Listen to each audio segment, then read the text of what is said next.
woman named Ma Jaya. Uh-huh. She wanted to create a place where people could come together, no matter what religion you were, whatever you believed in, all under the foundation of love and kindness. Very cool. So a place where anyone can come together and share, live, grow, and live in community. Yeah. So about 6 years ago, we decided to take that to a place of the soil. So then we took the spiritual greatness that they were doing and brought it into the soil, into the Mother Earth. And now we have created that bridge between ecology and spirituality, which is really beautiful, just to create that abundance of life and manifestation. So we've now built 9 different gardens. We've got over 300 fruit trees. We have an off-grid eco-village. We have lots of demonstration sites where people can come, get their hands on these sustainable regenerative systems and learn how to do them in their own homes. So it started with just a few homes, just a few people living here? Started with 5 acres. Okay. And has now expanded to 80, and we're looking at expanding even more. So buying land as the community grows. Exactly. People can basically experience this in as high a level of commitment as basically buying a plot of land and building their home and calling this home, or as short of a commitment as staying for a weekend in a camping site or something. Yeah, we have a lot of different directions in. We have a personal retreat program where you can come in and just kind of walk around and have fun around the temples, around the river, go for a kayak ride, whatever you like. And the personal retreats are fantastic. Our next level up, we have a 3-week intern program where you actually stay and live in the off-grid eco-village, learn how to grow your own food, catch your own solar energy, catch your rainwater, really connect to the ecosystem. And that's a wonderful educational program. And then, of course, you could buy a plot of land and make this home. Yeah.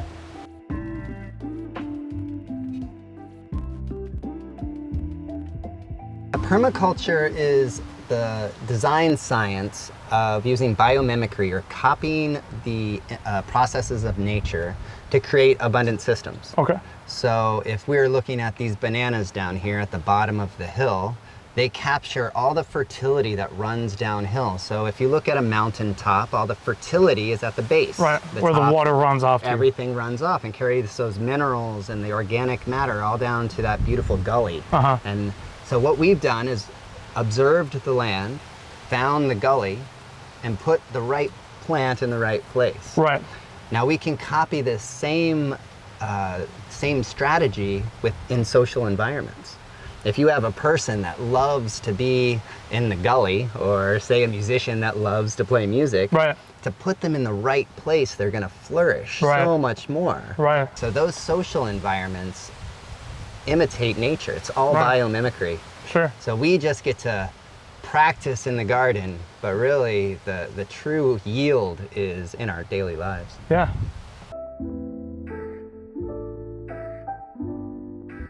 Here we grow the majority of our food. Last year we grew right around 4,000 pounds of food out of this garden. And that's from October to June. Okay. That's the majority of our season. So in this garden now we have tomatoes, Swiss chard, we have dinosaur kales, curly kales, red Russian kales, green beans, tatsois, carrots, eggplants, beets. We have dill and cilantro and all sorts of flowers that we use for our pujas here in the front. And we actually grow more food in our summers than we do in our peak garden season because of all the mangoes and the avocados, and our fruit trees just really produce thousands of pounds of food. So it's amazing to me how much thought goes into every step of the process. Yeah, the design is really important. The more time you spend on design, the less time you spend redoing things. Everything's process oriented rather than result oriented. Exactly, and how we can feed each system into the next. So now we're heading into the off-grid eco-village, and this is where we host our 35 volunteers that come from around the world that learn how to grow their own food, catch their own energy, and do their own rainwater catching. So when people say I'm going off-grid, this would be the kind of place you're going to. This is where they're going, exactly. So we currently have 3 tiny homes. This is one of them here. Oh, so people live here? Yeah. We spent under $1,000 on the whole house. So This is a piece of the house? this is the whole house. Oh, this is the house. Okay. Yep, yep. And here we planted all sorts of sugar cane, carambola or star fruit. There's a mango in here. So lemon grasses, citronella grasses. We've really just kind of thrown a lot of food systems in. So here's the biodigester I was talking to you about.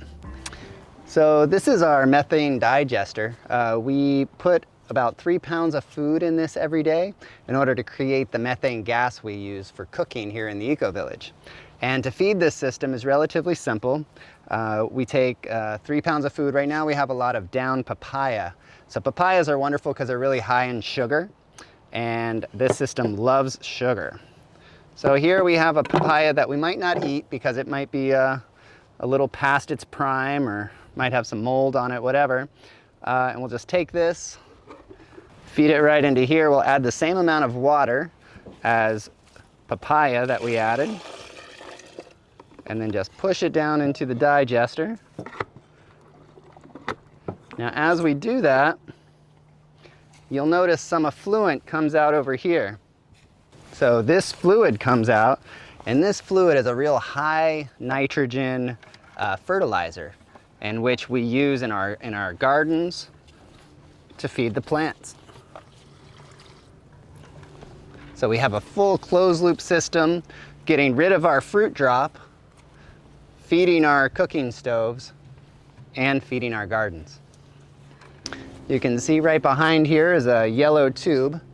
That tube is attached to this system. This system has a gas bag with sandbags on top. That creates a lot of pressure.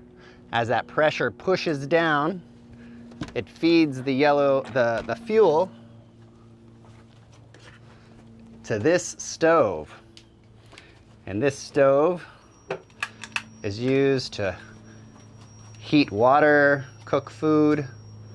That's so clean. So clean, so regenerative. Right. So we, on a full bag, we get over an hour of cooking. Wow. Which is really nice. Wow. And of course, if we do run out of that, we have our propane backups for. But I see that the propane tanks are not hooked up. Right. Well, one of them, yeah, so we got a backup, and the other one we really don't have to use too much. We have our fermentation station for making kombuchas, kimchis, of course, all the fruit that we harvest from the land. Everything reusable jars. Yeah, zero That's so waste. cool to see. That's great to see.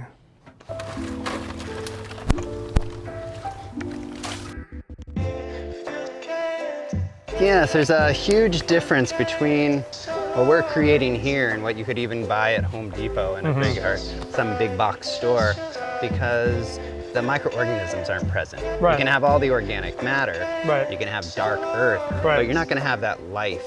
And really, that life is what feeds the plants. I guess pestatorant would be healthy soil. If you have an unhealthy plant, all of a sudden that pest is susceptible. Yeah. So now you have people spraying pesticides on the plant. So you're saying that they're less susceptible to pests because of the amount of Healthy nutrients. soil, exactly. A healthy, it's like a body being able to fight off a cold. It's a healthy body. A healthy body. Now, healthy plants, a bug might take a couple nibbles, but it's not going to keep attacking it. It's going to eventually leave.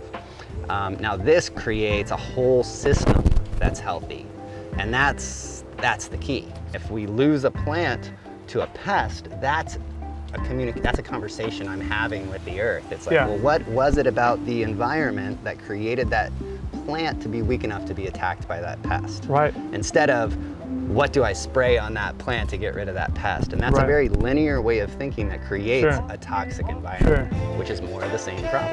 Right. Then you're gonna have more pests, you're gonna have unhealthy soil, and then soil degradation. So the system is pretty simple. Everything just goes in here, and you'll notice it all gets covered up with carbon. Yeah. So we have the carbon on top. Sits in here for about 3 months, and then we'll pull this off, and it creates these beautiful piles, which all that's left is organic material. That looks so fertile to grow things in. Oh my goodness. And we'll put that on our sifter. Okay, wow. Now it's nice and Now all this we'll use, and you can just see all the little bugs in there. We got worms crawling right in there. All of this uses as an inoculant. So we'll put that right on top of there. What's left is just some nutrient dense, absolutely beautiful organic matter. Very alive. I have to say, this was way more than I expected. I mean, way more involved and a lot more aspects to it. You know, I did come in kind of expecting organic gardening, expecting, you know, folks eating food that they grew themselves and living together. But to see the integrated nature of all the systems and how it all connects and just the idea that there's no waste blew my mind. And then, you know, you kind of explained to me the origins of how it all comes together from, you know, its spiritual beginning and then pulling in the environmental aspect of it and incorporating that spiritual aspect into gardening was amazing to me. Truly cradle to cradle. I mean, truly integrated, and it's really amazing. We got to meet some of the interns and, you know, get to see some stuff that they're working on, and it was amazing. I definitely think I'll be back.